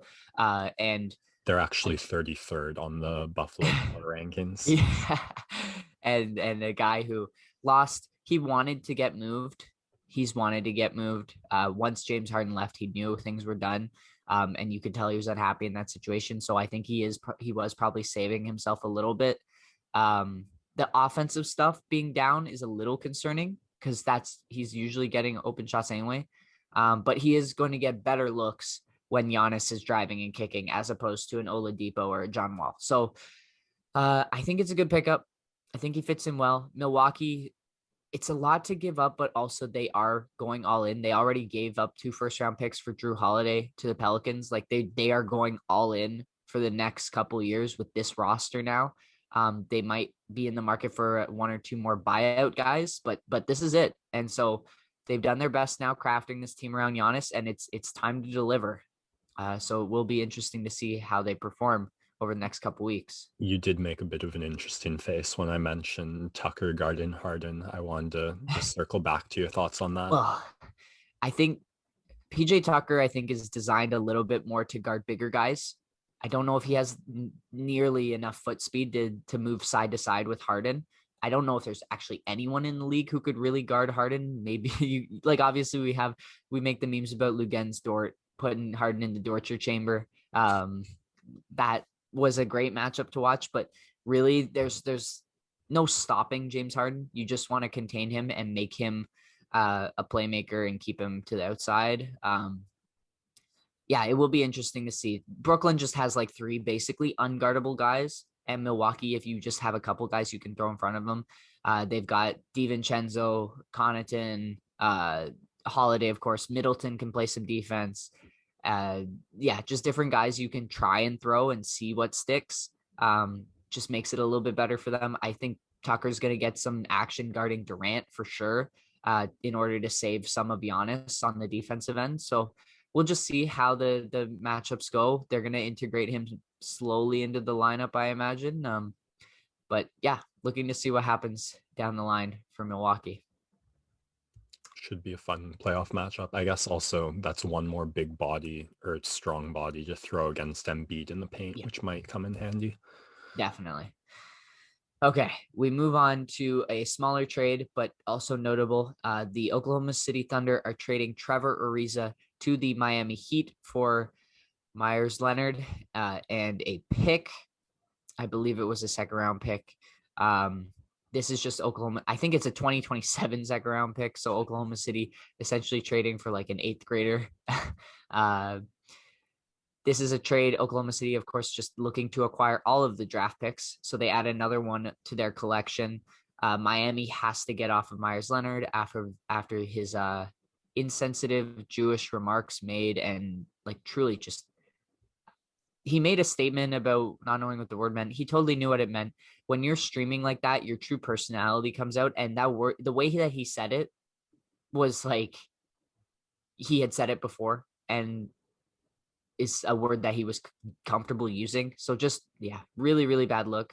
It'll be a while before he may get a shot in the NBA again. And so it seems like Oklahoma City's probably going to waive him. They just wanted the pick from a team. And Trevor Ariza, a little bit over the hump now, but still a guy who, when fully locked in, can give you some decent wing defense. This feels like Miami looking for a somewhat replacement for Jay Crowder. Ariza's nowhere near that level anymore, but a guy who is the traditional mold of that 3-and-D. So another kind of veteran wing that they can mix and match with Iguodala. I don't know how much run Ariza gets, but for Miami, a 2027 second round pick and moving off of their guy they're more than willing to do that to maybe get a productive guy. So just a small fringe trade, but important to note. All right, we will move into games. I wanted to talk about Damian Lillard dropping 86 points over the last 2 games against the New Orleans Pelicans, 50 on Tuesday and then 36 last night.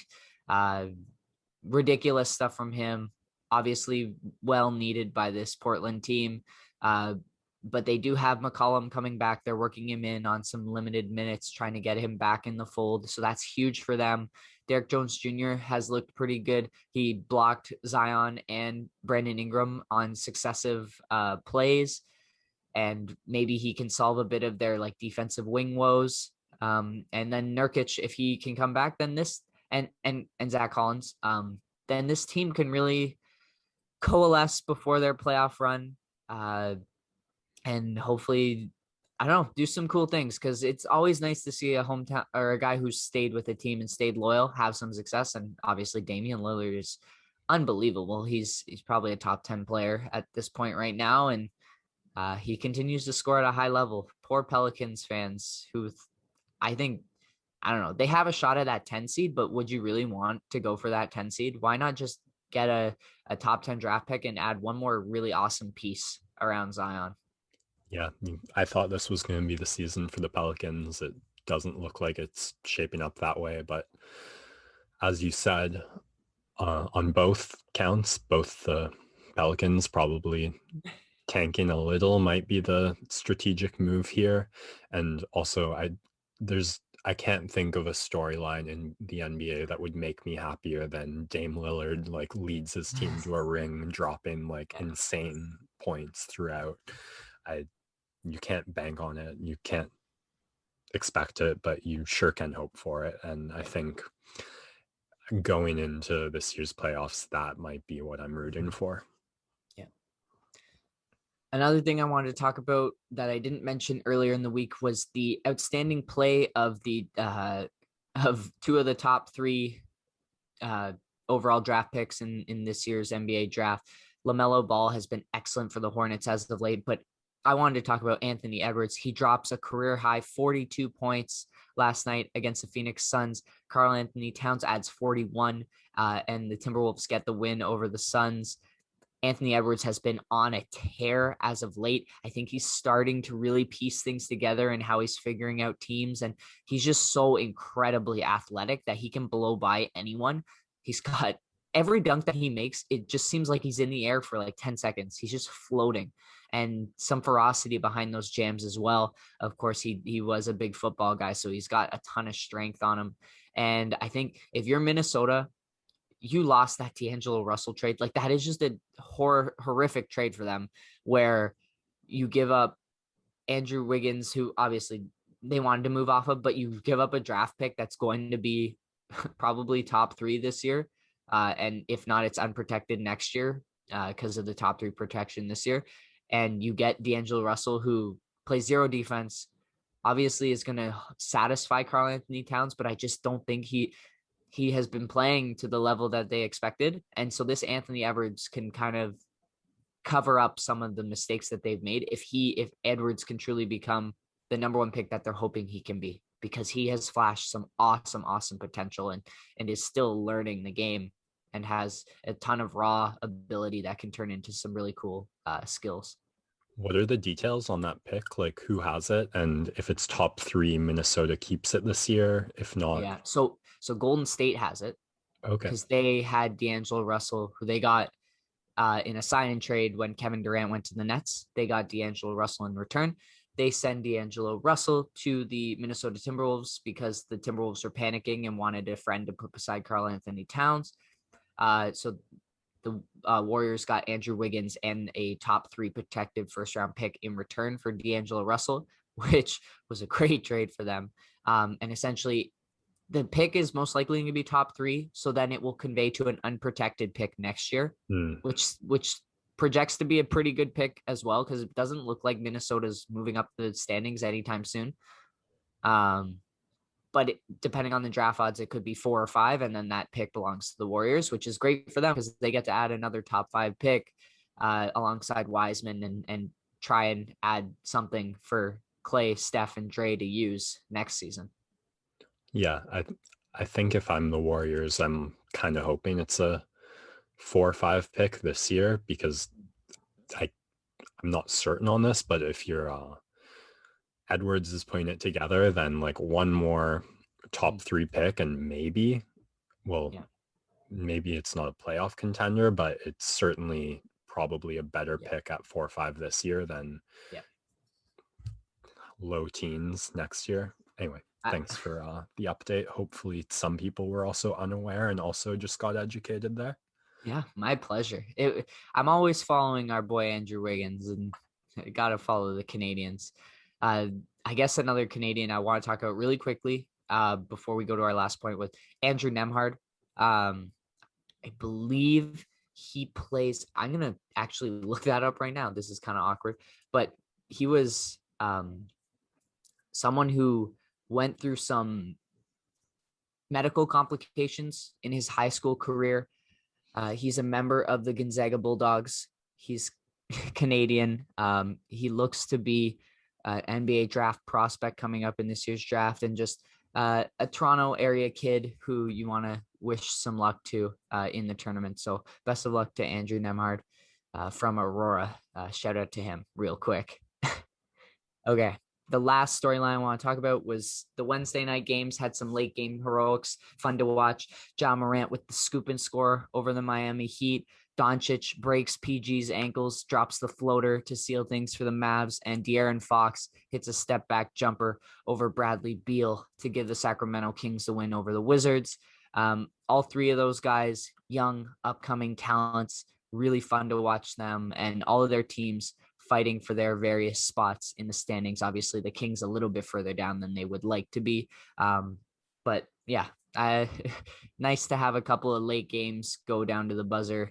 Paul George continues to get wrecked by Luka Doncic. Just bad look for the guy, but I guess what he can lean back on is the Clippers are still top 4 seed and hanging out, and they will definitely be a force to be reckoned with come playoff time if they can figure out a little bit more perimeter ball handling and playmaking. So there you have it. That wraps up the basketball talk for this one. Enjoy March Madness, everyone. Enjoy the NBA action this weekend. We'll take one more quick break and come back for some football. When I say football, ears perk up on both sides of the pond with plenty of news to think about, talk about, give a little something for everyone, bud. My pleasure. We're going to start with a Champions League recap, which ended up being a pretty non-eventful or uneventful week. A lot of teams just widening the gap in terms of aggregate or holding on. Not much drama to be had. You've got Manchester City breezing through. They've traditionally had trouble in the semifinals, but this team feels different this year. Of course, they are far and away. They're running away with the Premier League title this year, and this team's been really solid. So they're definitely looking to be a top contender heading towards this next round of Champions League. Real Madrid breezes over Atalanta. Chelsea and Bayern both, again, like breeze past Atletico, Lazio. We've got our final 8 competitors in the Champions League set for the quarterfinals. It's looking to be quite a few good matchups. They haven't done the draw yet, I don't believe, but nothing too eventful in the games themselves, and nothing dramatic came down to the end in the last 2 legs. But something to continue to follow because it is one of the greatest tournaments to follow in the sport, and I will keep everyone updated when we get those quarterfinals going. But the majority of Football Fan Cave today will be spent on NFL free agency, which kicked off this week. A ton of players. I tried to have them all down here in my notes. A ton of players on the move. I kind of broke them down into kind of biggest names, quarterback carousel. We're going to talk a little bit of New England Patriots and then some re-signings. And so I guess on that note, I will start with the biggest names, in my opinion, moving in NFL free agency, non-quarterbacks, of course. Corey Davis to the New York Jets. They get their number 1 wide receiver, I guess, to put beside Jamison Crowder. If they are giving Sam Darnold one more look, then now they have an extra weapon to give him to work with. Regardless, if they move off of Sam Darnold, then whoever they get with that number 2 pick is going to be a guy who has a weapon like Corey Davis, whether it's Zach Wilson or whether it's Trevor Lawrence or I don't know, or Justin Fields, whoever gets picked. They're going to have that weapon to work with. So good signing for them. He moves off of Tennessee, which is tough for them. We've got Yannick Ngakoue to the Las Vegas Raiders, bolstering their defensive line. Great pass rushing presence. He's actually moved around a bit last year because he went from Jacksonville to Minnesota, and now he's in Las Vegas. Hopefully he can provide them production on defensive end. And then you've got Bud Dupree, and I throw in Janoris Jenkins just so I have them both going to Tennessee, but Bud Dupree is the big name there. Incredibly proficient pass rusher with the Pittsburgh Steelers. Some people might tie his success to the other monster rushers on that Pittsburgh line, primarily TJ Watt. But it will be interesting to see what sort of pass rush he can provide for Tennessee, who have been searching for other guys. They tried out Jadeveon Clowney. They've had a couple of others come and go, but Bud Dupree is hopefully their blue chipper that they can have rush the quarterback, which they really need because they are still pretty weak on the defensive side of the ball. So those were kind of my top 3 names to track so far in free agency. The quarterback carousel moves along. Ryan Fitzpatrick going to the Washington football team to continue his Fitz magic. He may have the starting job unless they take a quarterback in the draft. Him and Taylor Heineke look to be the quarterback competition right now in Washington. 2 other signings that I love by the football team were William Jackson, the corner from the Cincinnati Bengals. He's a number 1 corner who I guess Cincinnati just refused to pay, and Washington scoops him up and adds him to an already pretty stacked defense. So really great pickup for them. And they also get a speedy wide receiver in Curtis Samuel to just provide another weapon to go with Sims and McLaurin and their great running back duo with McKissick and Gibson. So great pickups for Washington. I think they actually had a really good free agency first week, at least. Andy Dalton. And this was the biggest one that everyone's talking about, going to the Chicago Bears. Bears fans, so tragic. I saw the meme circulating. It was Wheel of Fortune. You got like the in the bottom, you've got the L and the O and the N, and everyone's like, oh, I'll take Russell Wilson, but it's actually Andy Dalton. And I felt bad for Bears fans because they were hoping for like literally any possible good news on the quarterback front. I think they would have rather drafted a guy than sign Andy Dalton, who is telling the media right now he expects to be the starter. So poor Bears fans. Obviously, Dalton is fine, but he's not going to move the needle too much for them, and just ends up with another mediocre quarterback for the Bears, and they'll have him and Nick Foles going at it in their quarterback competition. Their other quarterback, Mitchell Trubisky, moves from the Bears, signs with the Buffalo Bills to be their backup to Josh Allen. So he's going to get another opportunity to show some stuff. Fairly competent backup to have in case Allen, God forbid, has some sort of injury. And similar skill set in terms of being mobile. I think he'll actually be more successful in a Brian Daboll offense. He'll find some ways to rejuvenate his career, which of course will make Bears fans even more upset. As well, Emmanuel Sanders going to Buffalo as well. Great pickup for them. He's a great blocker as a wide receiver. He just does all the little things right. Of course, he was with the Denver Broncos for many years. I loved him there, and he's a great guy to put beside Stephon Diggs and John Brown, and the other young guys they have there with like Taylor, or what's his name, Gabriel Davis. Yeah, and so great pickup for Buffalo. They did well. Tyrod Taylor goes to the Houston Texans, I guess, to back up Deshaun Watson for now. But I don't think they're going to trade Deshaun Watson, but if they do, then they do have a pretty serviceable backup to have behind him. So very happy for Tyrod after he got his lung punctured by the Los Angeles Chargers doctor earlier in the season. And that's how Justin Herbert got his first look as an NFL quarterback. Yeah, pretty crazy story there. But lucky that Taylor's back and got paid another NFL contract. So very, very happy for him. The Miami Dolphins were active. They signed Jacoby Brissett to come in and compete for the starting role against Tua Tagovailoa. They also add LA Rams running back Malcolm Brown, who is great physical third down back for them. He can catch some passes out of the backfield and also give you some hard-earned yards. So now they have a true kind of like number 1 running back that they can go with, or pair him with Myles Gaskin and others. And they also pick up speed demon Will Fuller, who very injury prone, but a guy who can stretch the field for you. Just gives another weapon for Tua to put beside Devontae Parker. So great pickup there as long as he can stay healthy. And Miami, of course, has the cap space, and they do have the number 3 pick in the upcoming draft. So we'll see what they do there. So that wraps up the quarterback carousel. I briefly wanted to talk about the New England Patriots going against what everyone thought this team was about. Bill Belichick is never a big spender in free agency, but he goes out and he acquires a bunch of dudes, primarily Jonnu Smith and Hunter Henry, the 2 top tight ends in the free agency class. He goes and gets them to add to the team. He has realized the sunk costs where he has made mistakes in drafting tight ends and said, I'm going to go out and fill this position of need. Great pickups for the Patriots. He also gets Nelson Aguilar, who's a deep threat wide receiver, just a weapon to add to, again, a weak position where they needed more guys, just have not drafted wide receivers well in recent years. They pick up Matt Judon from the Ravens, who will be a solid interior presence for them on their defensive line.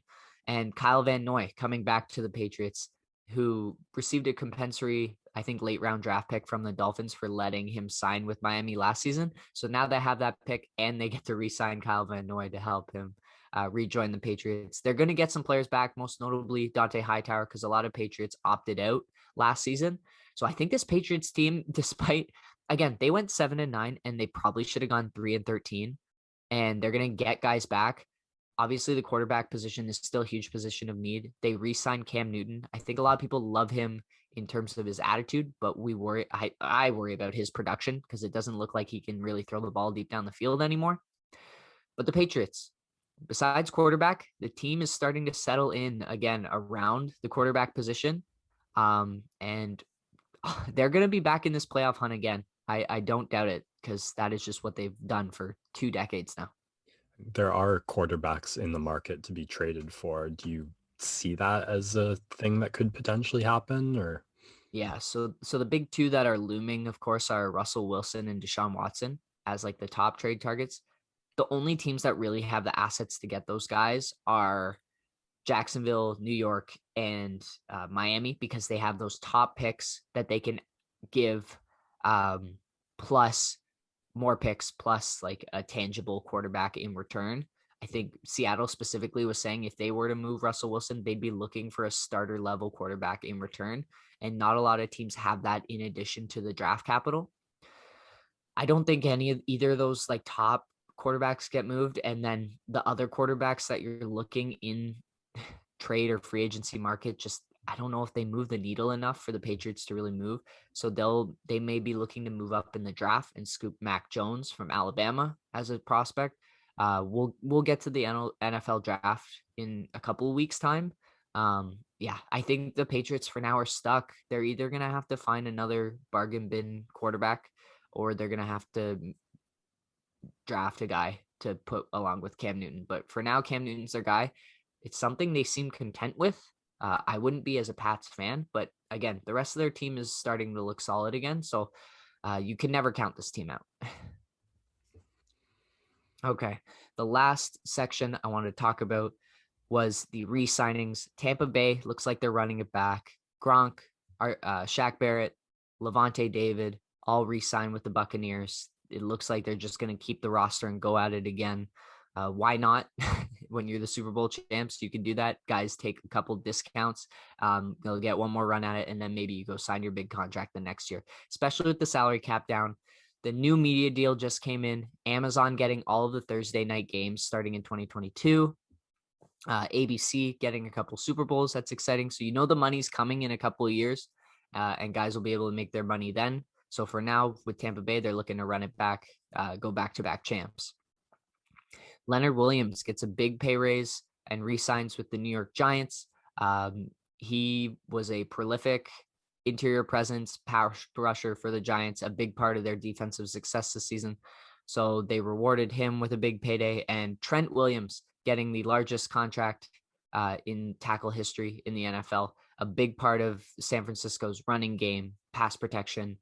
So shout out to the big boys in the offensive line. He's getting paid big money. So congrats to Trent Williams. There are a bunch of other names that have been signed that I could go into, but I think I've covered more than enough segments for this football fan cave. I wanted to wrap up my show notes by moving into baseball. And Max, I don't know if you saw this, but LeBron James, along with Redbird Capital and his partner Maverick Carter, investing $750 million into Fenway Entertainment Group, who owns the Boston Red Sox and Liverpool. Really interesting move here by a self-proclaimed Yankees fan who has also cheered for the Cleveland Indians when he was a member of the Cavaliers, and the Los Angeles Dodgers now as a member of the Lakers. It seems like he's got his hands in a bunch of different teams, but this is the one where he has a vested financial interest. Just always looking for business opportunities. It was really interesting when I saw this news come through. I guess it matches up with his history of as a player, just moving from contender to contender and making just always has to be winning and never wants to be on the losing end of things. Yeah. I'm surprised he's investing in a baseball team, but I guess he sees baseball turning around in some regard. And now would be the time to buy in on at least the Red Sox because of the poor season they had last year, losing Mookie Betts. This team kind of only way they can go is up with the type of money that they've had historically. And then, of course, any major English football team is always a great investment because they just continue to make money, and football continues to grow because it's just such a popular sport worldwide. So it seems like a pretty savvy investment from a really savvy business guy. And he is going to be one of the richest athletes, probably the richest athlete ever. He's going to be a billionaire at some point in the next couple of years because he continues to invest in all these business ventures outside of sports. Of course, we've got Space Jam coming up soon, which will be interesting. But yeah, all interest after the Lola Bunny came out. But bruh. I mean, what? I'm not a furry. I don't know if I want to talk about that. This is just bizarre stuff coming from all sides. There's some feminist stuff that came out about them like desexualizing her, how that was anti-feminist. So I just don't understand. You had a good thing and you ruined it is all I'll say. Yeah. So I guess shout out to LeBron. Boston was a city that he's had his beef with on the court, and now he owns one of their teams off. So I'm sure Boston fans have no idea how to feel right now, which I kind of like because I don't care about Boston. We're heated rivals with the Bruins and Red Sox and Celtics and all those teams who have had so much success that they've earned this. All right, you can have LeBron as an owner of the Red Sox. I don't care. Enjoy it. Yeah, he's too business minded for like the conspiracy sabotage theories to be popping. I don't know. I was blasting some Dropkick Murphys all St. Patty's Day, so maybe a little more pro Boston than you'll find me on most days of the year right now. Yeah. Oh, great. I was listening to them too. Hey, great stuff. Like worst St. Patty's Day in my living memory, really, but threw together some shamrock shakes, some mint chocolate ice cream, a little bit of milk, a little bit of something extra. Oh, nice rocking snack. It, but yeah, enjoyable. So many kids out on Western's campus, out and about, meeting up, having outdoor parties. Do not condone that. I understand the need. And of course, in London, we're in the orange color, which means you can have 25 people at a gathering, but everyone still has to be social distancing, which did not happen. We're almost there, guys. The summer is the numbers are gonna go down, and then hopefully by the end of the summer, everyone will be vaccinated. My dad got vaccinated yesterday. Very exciting. And my grandparents are, I think, a week away from their second dose. So yeah, just hang in there. We're almost there. Keep listening to the podcast to bide your time. This one will be especially long, so you could listen to it over the entire weekend to keep yourself entertained. I hope that's what we can provide. Thanks so much for listening. Max, I'll throw it over to you if you got anything left to say, my friend. I did have a piece of advice, but it totally has been lost on me. Sports Next Door signing off.